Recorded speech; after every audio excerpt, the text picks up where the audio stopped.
the less you try and fit in your day, the more you're going to be able to accomplish in your math. So Mhm. if you're not saying you have to do 2 chapters today, and it's just, we're going to do a lesson a day, or we're going to do so many problems a day, you have more time to actually dig into what you're doing.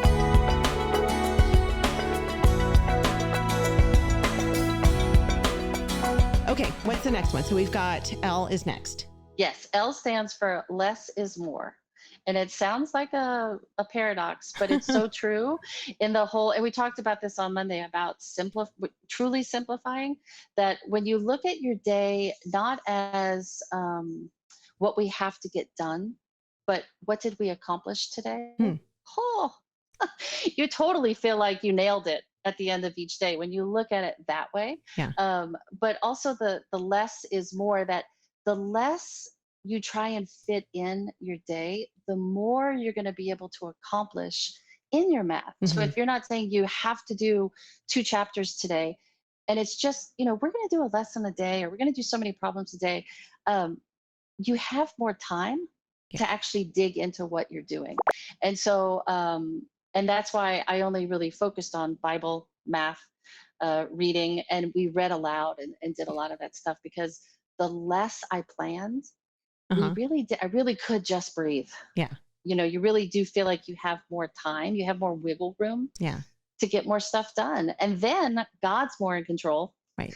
because, things come up and you're like, oh, no, we do have time. Let's go and do that. Or so and so needs a meal. They just had a baby. We can do this. We got time. Instead of always feeling like we're behind, we can't do that. Yeah. So Yeah. this is interesting because you mentioned that you're type A, you like lists, you like organization. So was this hard for you? I mean, were you the type that I would imagine that with that personality, you would want to start every day with your very specific checklist. And I'm assuming you started that way, but then eventually you got to the point where you're like, okay, let's just look at what we got done today, which is what you're saying. Yeah. I was actually one of those people that if we did something, or I did something and it wasn't on my to-do list, I wrote it on my to-do list. So you I could check it off. Check it off. Yeah. So I felt like, that was originally on the plan. But I did come up with like a little graphic that I used. And in the middle, it says, today, did we? And then it says, did we read? Did we write? Did we solve some problems? Did we care for the home? Did we pray? And so it's like 7 or 8 things that I would just look at it at the end of each day, or when I was planning at the beginning of the day, and ask myself, today, do we have opportunities to read a little bit together, write a little bit, solve some problems?